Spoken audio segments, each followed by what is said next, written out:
que a missa se chama renovação do sacrifício da cruz? O que é que aconteceu aí na cruz? Vocês estão vendo o corpo no alto e o sangue todo, a gente imagina, vendo caído aqui embaixo. Quando acabou de verter a última gota de sangue, ele morreu. Então temos aqui a vítima, corpo e sangue separado. É por isso que aqui na missa se consagra o corpo e o sangue separado. Porque a Eucaristia traz Cristo presente com toda a sua realidade de homem e Deus, mas em estado de vítima, como no Calvário. Então a missa é chamada com propriedade renovação do sacrifício da cruz. Nós poderíamos dizer que é o sacramento deste sacrifício. Por isso é uma coisa sagrada demais para nós.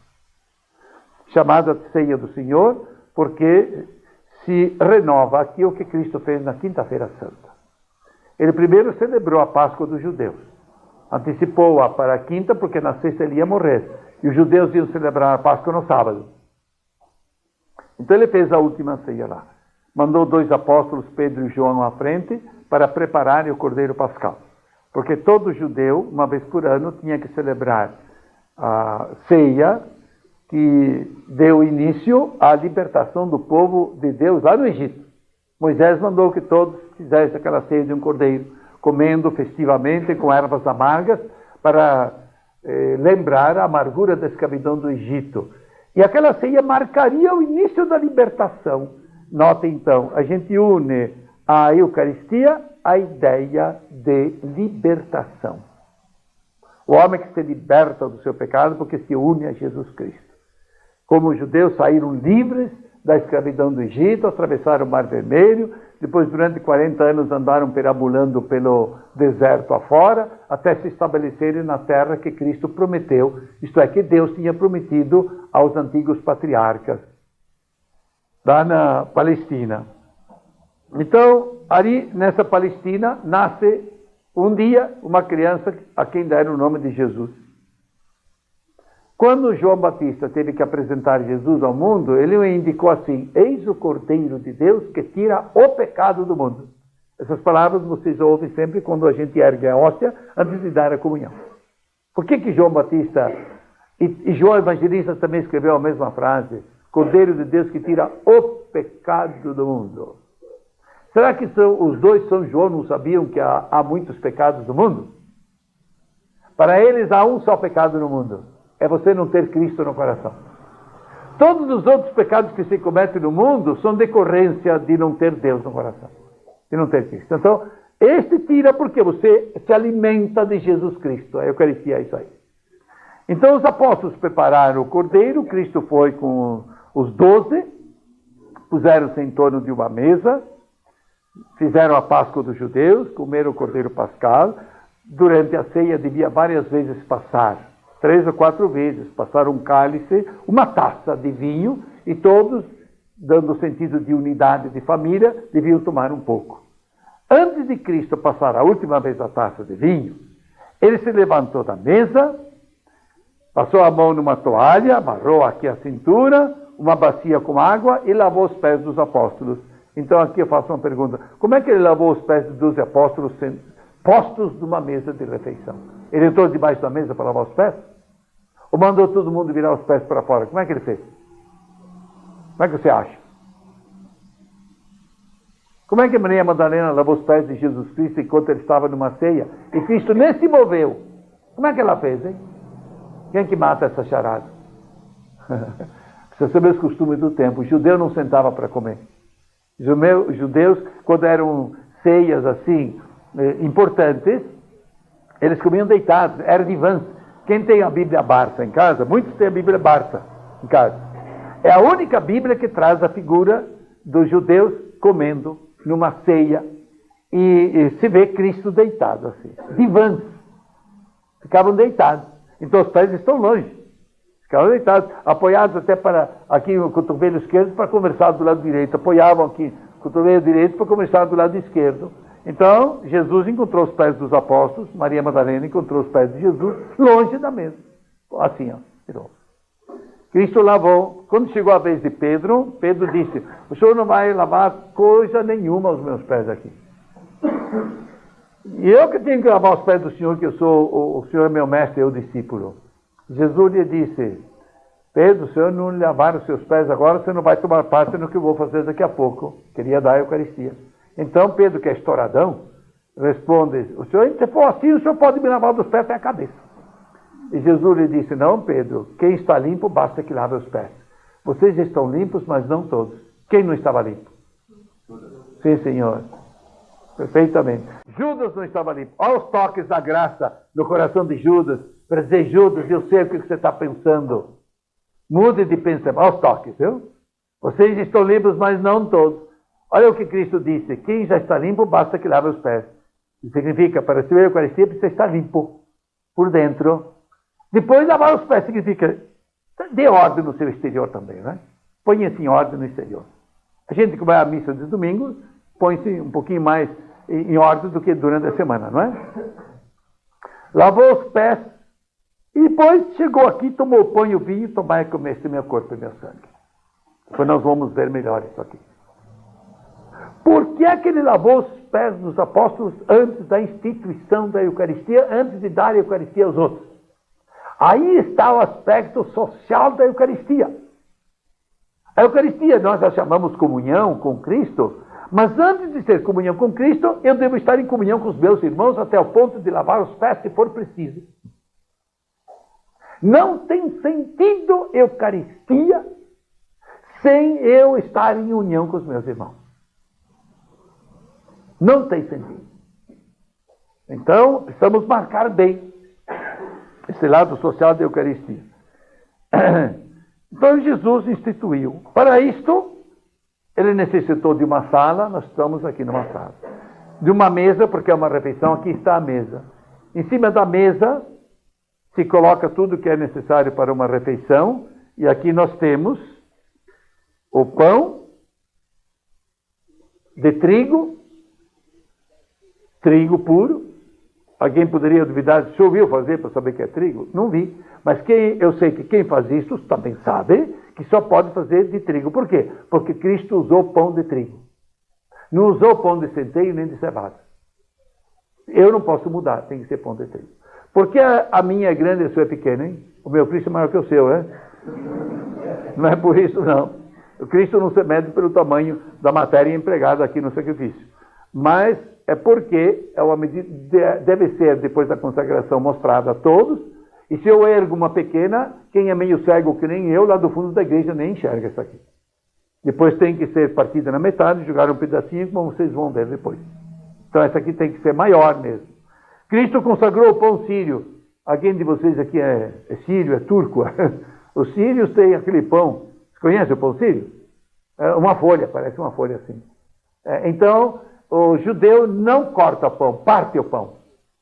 Então, Cristo partiu o pão, uma folha assim. Por isso que o nosso também não é feito grosso assim que nem os nossos, né? É fininho assim. Seguindo os costumes do tempo. Cristo usou o cálice, aqui está o cálice. Cristo usou para a refeição um prato, olha um prato aqui. Patena é prato. Já está o pão aqui no prato. Isto aqui se usa para enxugar principalmente o cálice depois de usado. No tempo de Cristo não se usavam essas duas peças aqui, nasceram depois, e de necessidades com o tempo. Por exemplo, esta aqui é o corporal. É uma peça de linho dobrada tantas, olha, 3, 6 e 3, 9 vezes, levemente engomada. O nome corporal indica a função dele. Quem é ministro da Eucaristia aqui? Ministro da Comunhão. Ministro da Comunhão está aí, o Tião. Ele sabe que se não tiver a teca para levar a comunhão aos enfermos, pode colocar a Eucaristia aqui no corporal e levá-la aqui. Daí o nome, corpo de Cristo, para conter o corpo de Cristo. A gente usa depois aqui. Essa também não se usou no tempo de Cristo. Foi acrescentada por uma utilidade prática. Porque no tempo de calor, se deita vinho aí, você distrai um pouco, logo começa aquele mosquitinho cor de terra a rodear Parece o Pingu sentando no boteco aqui assim. Rodeia. E se você distrai mesmo, ele entra, chupa e fica, porque chupa álcool também, aí já fica. E se você continua distraído, vai mosquito e tudo para baixo. E o gosto dele não é nada recomendável, sabe? Eu sei por experiência. Então, a função disso aqui, ó, tapar. Ele é oferecido sem ser querido, então tapa-se aqui. Bom, defesa. Muito bem. Depois, usa-se também o vinho. Vinho de uva. Água aqui. Água comum. Potável, simplesmente. Vocês notam que a água puseram até aqui em cima. E o vinho bem lá embaixo, porque eles têm receio que o padre abuse. Então, é bem lá embaixo o vinho. Este vinho é de uva. Você ouviu fazer para saber que é de uva? Não vi, mas eu sei que quem põe aqui sabe que só pode pôr vinho de uva. Se não tivesse este aqui, você me diz, eu tenho um vinho do Porto em casa, eu não posso saber se é feito de vinho, porque hoje a química produz um vinho tão perfeito que os melhores paladares não distinguem se é artificial ou natural, não é? Então tem que ter certeza que é vinho de uva, porque Cristo usou vinho de uva. Naquele tempo não existia outro vinho. Não posso mudar. Porque dizem que hoje fazem vinho até de uva, né? Hoje até. Então é vinho de uva mesmo. Depois a gente coloca também, ó, puseram aqui em vez de flor, tem uma folhagem aqui, uma planta. Por quê? Porque a missa é o sacrifício oficial do culto cristão a Deus. Então nós queremos que entre aqui em jogo os elementos da natureza, o mineral, esse aqui é o mineral, o vegetal está aqui, a mesa, madeira da mesa, aqui a folhagem com que Deus enfeitou a natureza, depois o animal irracional. A abelha nos emprestou a cera para fazer as velas, e o racional somos nós que usamos tudo isso para o louvor do Criador. Usa-se depois também, aqui eu já lavei as mãos lá fora, alguém me viu lavá-las, mas como os judeus não comiam sem fazer abluções, conserva o seu costume. Fazer ablução é uma medida higiênica, né? É útil. Bom, vou lavar aqui os dedos.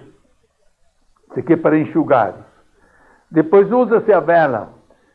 A vela tem um sentido histórico e outro simbólico. Historicamente nasceu a vela, por exemplo, de necessidade, quando os cristãos em Roma se escondiam nas catacumbas, são subterrâneos para orar, deviam levar tochas ou velas, qualquer coisa acesa, porque não havia luz elétrica.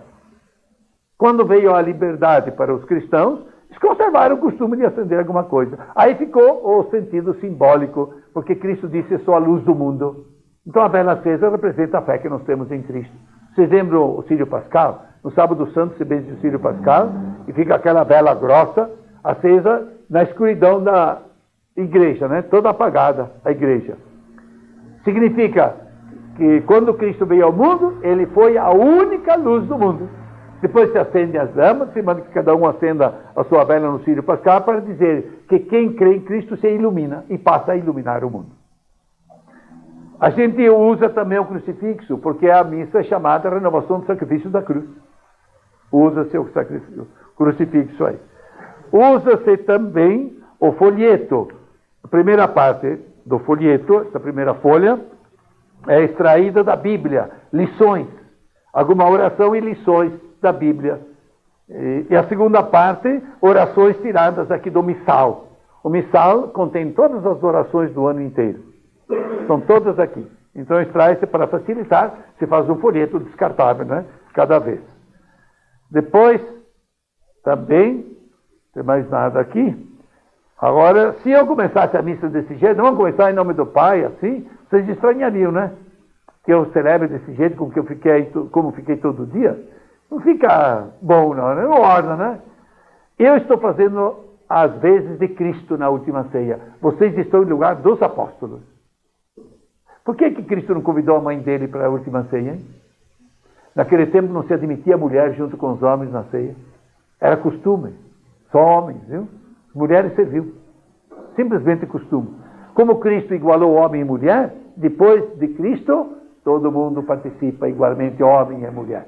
Viu?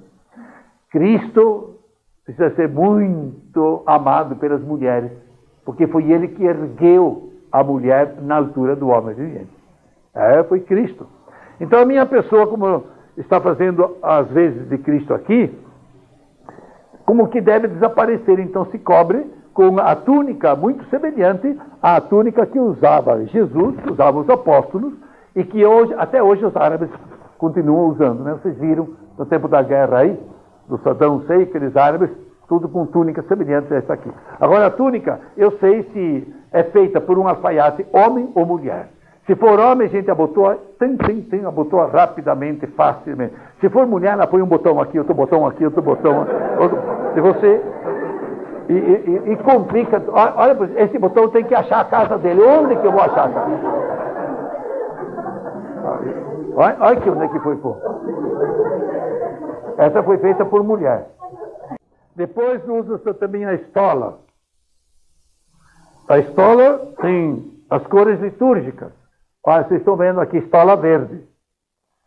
Outra vez estola roxa, outra vez estola branca, outra vez estola vermelha.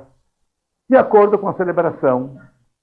Então, sentido simbólico. Verde, nos domingos que antecedem de longe as duas grandes festividades cristãs da Páscoa e do Natal. Esperança. Branco, nas festas ou nas missas de Nossa Senhora, Santa Teresinha, Santíssimo Sacramento, santos que não morreram mártires. Roxa, Quaresma e advento, preparação para as grandes festas, então um convite de penitência. E os finados também o roxo. Vermelho, nas missas dos santos que derramaram o sangue por Jesus Cristo, então a cor vermelha. A estola, vocês devem ter já assistido à ordenação de alguns sacerdotes.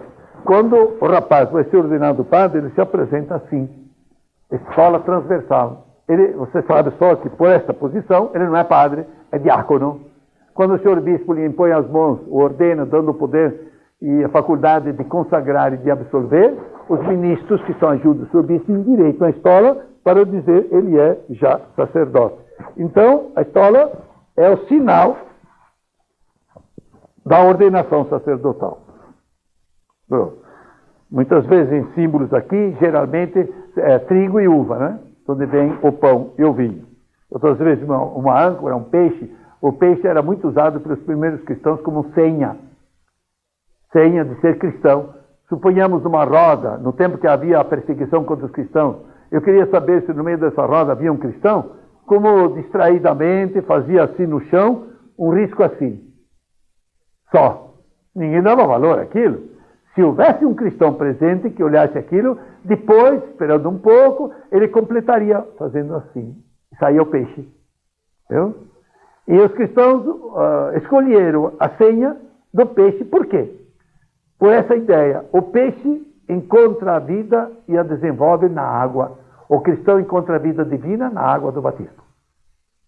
Bem, tudo me parece pronto. Vamos ver quem vai ser o comentarista dessa missa. Faz oficialmente uma leitura para a comunidade litúrgica, viu, gente? Por quê? Não é uma leitura de um jornal, é da palavra de Deus. A gente tem que primeiro inteirar-se o que Deus me disse. Eu leio esta parte, depois eu não leio mais, eu vou proclamá-la ao povo de Deus. E mais uma, para a gente pôr a pontuação certa, ler com voz clara, audível, sem pressa, sem correr. E para não enroscar em algum nome, que muitas vezes vem o nome revisado do Antigo Testamento, né? Que nem uma vez que estava assim, leitura do profeta Daniel. E começava, Nabucodonosor, rei da Babilônia. O rapaz nunca tinha visto esse nome, não preparou. Ele é o Trabucodonosor, rei da Babilônia. E Trabuco. Ficou meio diferente. Aqui, a segunda leitura. Leitura da carta aos Hebreus. O rapaz deu leitura da carta aos Hébrios. É meio diferente ébrio, né? E hebreu. Outro que foi ler o credo, uma vez foi batizado um rapaz, fazendo cursinho, 29 anos de idade, não estava batizado. Eu telefonei para o vigário dele, faz favor de vir batizar uma ovelha sua que está aqui. Era sábado, telefonou para o domingo vir.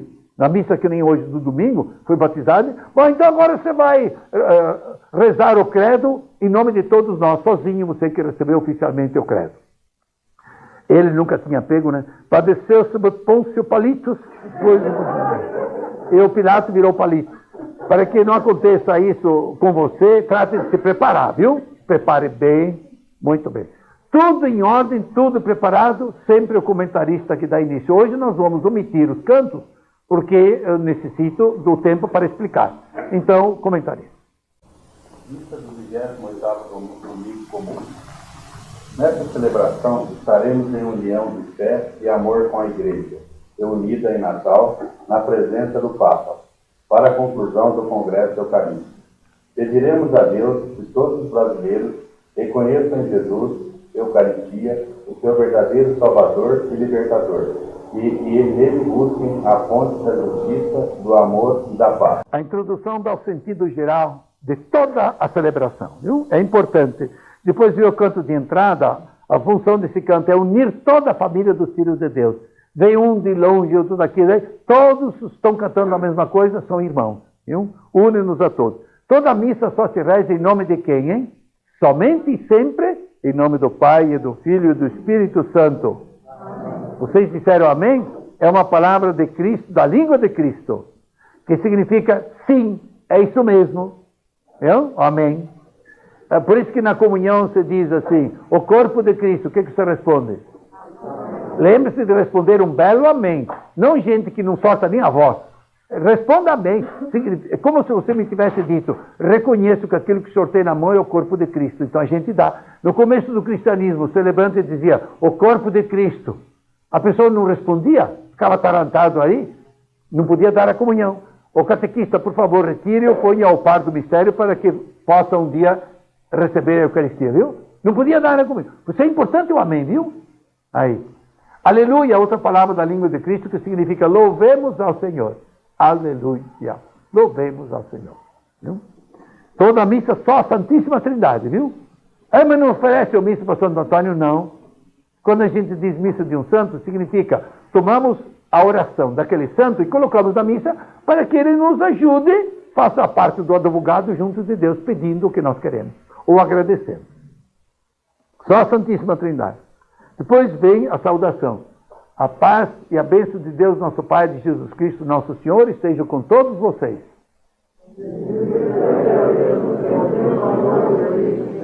O padre não diz boa tarde ou bom dia, saúda a maneira cristã assim. Depois vem o rito penitenciário. Por quê? Toda missa com rito penitenciário. Porque antes de a gente ouvir Deus nos falar, de a gente abrir-se e receber a comunhão, nós queremos olhar para dentro, pedir perdão das nossas ofensas, dos nossos pecados. É um rito penitenciário. Uma pequena confissão. Então, quem faz essa confissão, qualquer um já está pronto para comungar? Não. Ela é feita para aqueles que têm somente esses pecados leves na consciência. Se alguém tiver pecados graves na consciência, precisa que passe pelo sacramento da confissão e ponha em ordem primeiro o seu interior para poder comungar depois. Irmãos, peçamos perdão a Deus de todo o nosso egoísmo, de nosso fechamento à Eucaristia e aos irmãos. A pausa para que a gente faça exame de consciência. Mas hoje já foi feito durante o dia, pode prosseguir. Senhor, tem de piedade, e perdoai a nossa culpa, e perdoai a nossa culpa. Porque nós somos vosso povo, que vem pedir vosso perdão.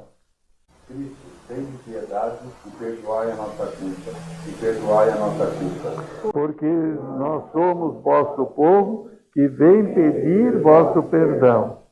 Senhor, tem de piedade, e perdoai a nossa culpa, e perdoai a nossa culpa. Porque nós somos vosso povo, que vem pedir vosso perdão. A gente pediu perdão a Deus, Ele é Pai, sempre perdoa. Então nós lhe cantamos o hino de glória que começa como os anjos de Belém. Glória a Deus nas alturas, e paz na terra aos homens por Ele amados. Senhor Deus, Rei do céu, Deus Pai Todo-Poderoso, nós vos louvamos, nós vos bendizemos, nós vos adoramos, nós vos glorificamos, nós vos damos graças por vossa imensa glória, Senhor Jesus Cristo, Filho unigênito, Senhor Deus, Cordeiro de Deus, Filho de Deus Pai, vós que tirais o pecado do mundo, tende piedade de nós. Vós que tirais o pecado do mundo, acolhi a nossa súplica. Vós que estáis à direita do Pai, tende piedade de nós. Só vós sois o Santo, só vós o Senhor, só vós o Altíssimo, Jesus Cristo, com o Espírito Santo, na glória de Deus Pai. Amém. Oremos. O celebrante diz oremos e está escrito pausa. Por que essa pausa? Olha, porque no oremos se pede uma graça para todos. Mas cada um dos presentes tem direito a fazer o seu pedido particular a Deus. Então a pausa para que a gente faça rapidamente o pedido. Vamos fazê-lo. Eu já fiz o meu pedindo a Deus que conceda a vocês a graça de firmarem no coração tudo o que o Espírito Santo produziu entre ontem e hoje no coração de vocês aqui, durante o retiro. Notaram no Glória? Glória a Deus é o Pai. Senhor Jesus Cristo é o Filho, no fundo com o Espírito Santo, sempre a Santíssima Trindade. E note agora a Santíssima Trindade no oremos.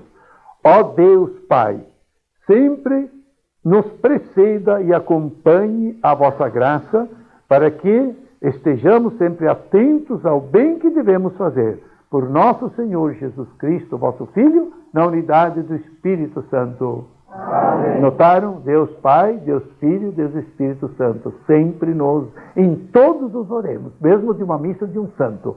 Agora, o rito inicial acabou, vamos sentar-nos. Começa o rito da palavra. Primeira leitura, livro da sabedoria, capítulo 7, versículos de 7 a 11. A sabedoria está acima da riqueza e do poder. É a capacidade de procurar a Deus e fazer justiça e discernir o bem do mal. Leitura do livro da sabedoria. Orei, e foi-me dada a prudência. Supliquei, e veio a mim o espírito da sabedoria. Preferi a sabedoria ao século e trono. Em comparação com ela, julguei sem valor a riqueza. A ela não igualei nenhuma pedra preciosa, pois, a seu lado, todo o ouro do mundo é um punhado de areia. E diante dela, a prata será como a lama, a meia mais que a saúde e a beleza, e quis possuí-la mais que a luz, pois o esplendor dela irradia, não se apaga. Todos os bens me vieram com ela, pois uma riqueza incalculável está em suas mãos. Palavras do Senhor. Graças. Vocês viram que bela leitura aqui no livro da sabedoria? Está claro o que ele está dizendo, porque muitos se enganam confundindo realização humana com riqueza, com poder, não é? E no fim vem uma frustração. Aqui ele está dizendo que ele entendeu, recebeu de Deus a graça do entendimento para saber que vale muito mais a sabedoria do que a riqueza e o poder. Com a sabedoria, você vive em sintonia com Deus. E muitas vezes a riqueza e o poder faz que o homem se afaste de Deus. Então ele agradece a Deus por ter feito essa grande descoberta aqui, né? E o sábio sabe que a riqueza e o poder não realizam o homem, mas somente Deus pode realizá-lo durante a sua vida. Depois disto, nós temos uma resposta, Salmo responsorial. Aqui é o Salmo 89. Respondemos a Deus como agradecendo a lição. Proclamai às nações a sua glória e aos povos as suas maravilhas. Proclamai às nações a sua glória e aos povos as suas maravilhas. Ensinai-nos a contar os nossos dias e dai ao nosso coração sabedoria. Senhor, voltai-nos. Até quando tardareis? Tende piedade e compaixão do vosso servo. Proclamai às nações a sua glória e aos povos as suas maravilhas.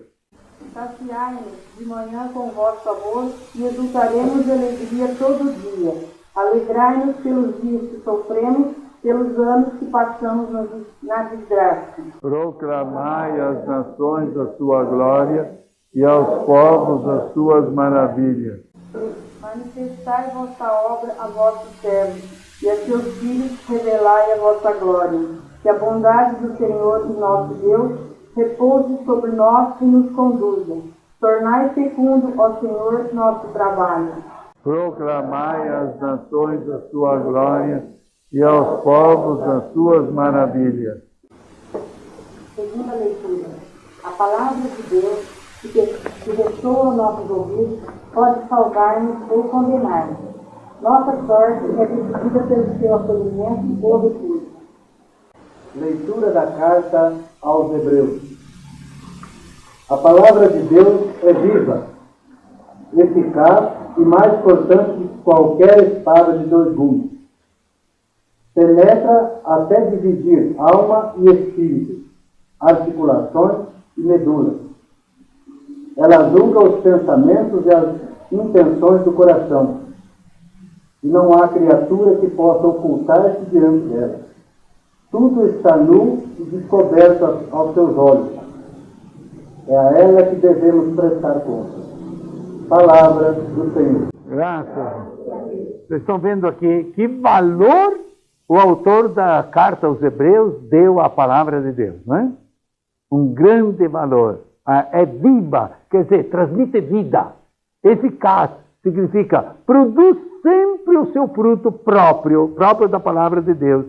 Mais cortante do que qualquer espada, porque ela penetra no fundo do homem, no seu íntimo, vai na raiz do homem, para construir a vida divina aí. Né? Julga os pensamentos e as intenções do coração. Não há criatura que possa ocultar-se diante dela. Isso aqui é um incentivo para que a gente dê muito valor à leitura e à meditação da palavra de Deus. No Evangelho de hoje, muitos convencem-nos de que a riqueza se torna perversa quando prende o coração e lhe impede de abrir-se a Deus e ao próximo. Por isso, é difícil que o rico entre no reino dos céus. Todos de pé, ao Evangelho. Buscai primeiro o reino de Deus e a sua justiça, e tudo mais vos será acrescentado. Aleluia,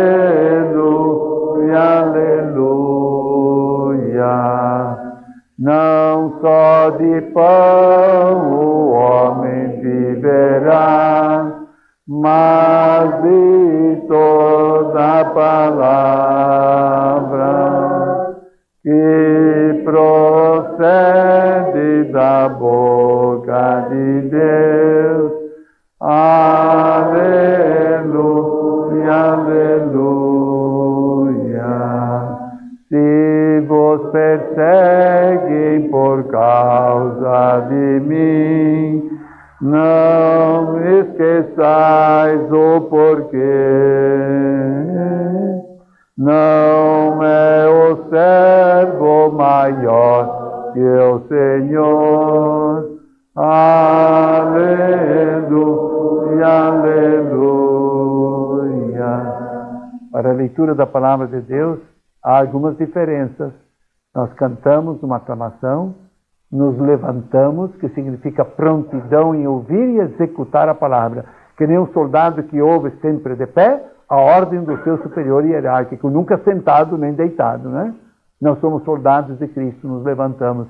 E há outras diferenças. O padre ainda se prepara com essa oração. Ó Deus Todo-Poderoso, purificai meu coração e meus lábios, para que eu anuncie dignamente vosso santo evangelho. E agora ainda a saudação. Senhor esteja com vocês. Proclamação do Evangelho de Jesus Cristo segundo Marcos. A gente se persignar-se a traçar a cruz na testa, na boca e no peito, para que Deus grave aqui o ensinamento do Evangelho, me faça amá-lo e me faça proferir as palavras daquilo que Ele colocou dentro do meu coração. Quando Jesus saiu a caminhar, veio alguém correndo, ajoelhou-se diante dele e perguntou: Bom mestre, que devo fazer para ganhar a vida eterna? Jesus disse: Por que me chama de bom? Só Deus é bom e ninguém mais. Você conhece os mandamentos: não matarás, não cometerás adultério, não roubarás, não levantarás falso testemunho, não enganarás, honrarás teu pai e tua mãe. Ele respondeu: Mestre, tudo isto tenho observado desde a minha juventude. Jesus olhou para ele com amor e disse: Só uma coisa lhe falta. Vá, venda tudo o que tem e dê aos pobres, e você terá um tesouro no céu. Depois venha e siga-me. Mas quando ele ouviu isto, ficou abatido e foi-se embora cheio de tristeza, porque era muito rico. Jesus então olhou em volta e disse aos discípulos: como é difícil entrarem os ricos no reino de Deus. Os discípulos se admiravam com estas palavras, mas ele disse de novo: meus filhos, como é difícil entrar no reino de Deus. É mais fácil passar um camelo pelo fundo de uma agulha do que um rico entrar no reino de Deus. Eles ficaram muito espantados ao ouvirem isto e perguntavam uns aos outros: então quem pode salvar-se? Jesus olhou para eles e disse: para os homens isso é impossível, mas não para Deus. Para Deus tudo é possível.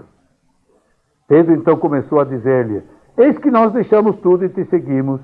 Respondeu Jesus: em verdade eu lhes digo, quem tiver deixado casa, irmãos, irmãs, mãe, pai, filhos, campos, por causa de mim e do Evangelho, receberá 100 vezes mais, agora, durante esta vida. Casa, irmãos, irmãs, mães, filhos e campos, com perseguições. E no mundo futuro, a vida eterna. Esta é a palavra da salvação. Glória a vós, Senhor. Bem, aqui nós tivemos, então, a grande lição do Mestre. Nosso Senhor foi abordado aqui por alguém que correu para não perder a ocasião, ajoelhou-se, estava ansioso por fazer um pedido, muito ansioso, e faz esse pedido: bom mestre, que devo fazer para ganhar a vida eterna? Vocês logo sentem simpatia, porque esse rapaz está pensando na vida eterna e não nas coisas do mundo. Jesus respondeu: por que me chama de bom? Vocês podem estranhar essa pergunta de Nosso Senhor. Sabe por quê? Porque o judeu só usava o qualificativo bom para Deus. Só. Nunca dizia uma pessoa boa. Dizia uma pessoa perfeita, uma pessoa honesta, etc. Bom usavam somente para Deus. Então, como é que você me chama de bom? Deixou uma reticência aí, né? Está reconhecendo que eu seja Deus? Somente Deus é bom, ele disse, né? Mentalidade do tempo lá dos judeus. Depois dá a resposta. Quer saber a vida eterna? Você já está sabendo. Você já aprendeu os mandamentos. E Cristo lembra somente a segunda tábua dos mandamentos. Você sabe que os mandamentos têm a primeira tábua dos 3 primeiros, né? Amar a Deus sobre todas as coisas, não tomar seu santo nome em vão, guardar os domingos e festas para Deus. Todos os outros mandamentos, os outros 7, são o nosso relacionamento com o próximo. Todos eles. Honrar pai e mãe, não matar, não roubar, não levantar falso testemunho, não desejar a mulher do próximo, não cobiçar coisas ali. Somente entre nós, vida nossa aqui. E Cristo deixa fora os 3 primeiros e somente lembra aqueles outros 7. E o rapaz disse: isso já estou observando desde a minha infância e já aprendi. Então Jesus lhe disse, olhou para ele primeiro com amor, amou aquilo que o moço procurava, amou aquilo que ele estava buscando. Estava buscando algo mais. Isso significa que para nós cristãos não basta praticar os 10 mandamentos da lei de Deus. Além dos mandamentos que vêm do Antigo Testamento, o cristianismo tem as bem-aventuranças, que são um passo muito avante, porque no Antigo Testamento, Deus, por exemplo, dizia para eles, e bastava para eles, não matar. Jesus Cristo falou: você não pode nem pensar mal do seu irmão, você não pode nem dar-lhe um tapa. Não só não matar, você não pode se vingar. É muito mais do que não matar. Antigamente era o não, hoje é o positivo. Não levantar. Não levantar falso testemunho. Ele não quer nem que você pense mal do seu irmão. E assim por diante. Então, para o seguidor de Cristo, a exigência é muito maior do que para aqueles que no Antigo Testamento formavam o povo de Deus. Então, ele lembrou aqui os deveres com o próximo. Quando ele disse, já estou fazendo isso, então, Cristo falou: bom, se você quer então dar um passo avante para me seguir, está faltando uma coisa só. Imagine que Cristo viesse aqui e falasse para vocês: meu filho, está faltando uma coisa só para você. Você não gostaria que Se pedir, Senhor, me diga o que falta. Nem que seja indo aqui de joelhos até na catedral, eu vou. Faltando uma coisa só. O que é, Senhor? Vai, vende tudo que tem, dá aos pobres e depois você pode me acompanhar. Você não vai perder dando tudo aos outros, porque vai ter um tesouro no céu. Quando se dá para Deus, nunca é para perder, nunca é para diminuir, viu? É para lucrar alguma coisa muito maior do que aquilo que a gente está dando. Quando você dá tempo para Deus, Deus vai usar tempo para você, viu? Isso vale para tudo, minha gente. Quando a gente dá alguma coisa em nome de Deus, Ele dobra a doação para nós. Aí o moço ficou triste, aborrecido, e aqui explica, ele era muito rico. Daí Cristo falou, como é difícil um rico entrar no reino dos céus? O que significa que é muito difícil um rico entrar no céu? O reino dos céus era o reino que Cristo veio fundar na terra. É difícil que um rico abrace a doutrina do Evangelho integralmente, porque ele precisa ter o coração desprendido dos bens do mundo. Não é proibido a pessoa ter muito dinheiro, ter muitos bens. Possuir pode. O que não pode é deixar-se possuir pelos bens. Então ele diz que é difícil um rico entrar no reino dos céus, nesse reino que Cristo fundou aqui na terra, que é a igreja, porque normalmente quem tem muitos bens não tem tempo para Deus e está com o coração inteiramente tomado dos bens desse mundo. Não é assim que é? Nós não estamos vendo isso? A pessoa somente dada o dinheiro não tem tempo para Deus, não é verdade? Essa é a lição que ele está dando. Então Cristo não proíbe que você possua, ele proíbe que você seja possuído pelos bens. E o moço foi-se embora. Foi-se embora. Aí, quando os apóstolos viram que Cristo disse, difícil entrar no reino dos céus, então eles falaram, então quem é que pode se salvar? Cristo falou, para Deus nada é impossível. Significa, quem tem Deus no coração é capaz de ter riquezas e o coração desprendido das riquezas. Quer dizer, não coloca as riquezas em lugar de Deus. Tem um desprendimento. São Luís, rei da França, era rico, mas o coração dele não estava na riqueza, de forma nenhuma. Viu? E depois São Pedro fala, e nós que deixamos tudo, que vamos lucrar com isso, né? O que nós temos? Jesus Cristo disse, vocês que deixam tudo por mim, vão ter 100 vezes mais neste mundo tudo que deixaram. Eu não constituí família. Cada fim de semana eu encontro uma familhona que é minha. Toda essa gente que fica na minha frente, que faz encontro de casais, retiros comigo, cursilhos, seja o que for, olha, parece uma família só. A gente encontra uma porção de irmãos, uma porção de irmãs. Lá no seminário onde estou, 15 rapazes, são todos meus irmãos, quase meus filhos. A gente não abandona o sentido da família, viu? Não abandona, não. Então, Nosso Senhor dá o cêntuplo aqui e ainda por cima reserva a vida eterna depois. Só que ele diz assim, que com perseguições, vai ganhar nesse mundo, além desses benefícios que Deus nos dá, vai ter perseguições. É a marca de que a pessoa está seguindo Jesus Cristo. Quem é perseguido tem a marca de Cristo, gente. É a cruz. A perseguição significa cruz. Então você é de Cristo. Sinal da sua pertença a Jesus Cristo. Então nós estamos vendo aqui a importância desta lição de hoje. Nosso Senhor, para que alguém o siga inteiramente, exige de nós, vamos dizer, liberdade radical. E você se torna livre quando o seu coração não está preso aos bens que você tem. O coração está preso em Deus. Vamos acrescentar nessa Santa Missa um pedido, uma intenção, que Nosso Senhor nos dê a graça de a gente nunca prender de tal modo o coração aos bens do mundo que ocupe o lugar do próprio Deus. Buscai primeiro o reino de Deus e sua justiça.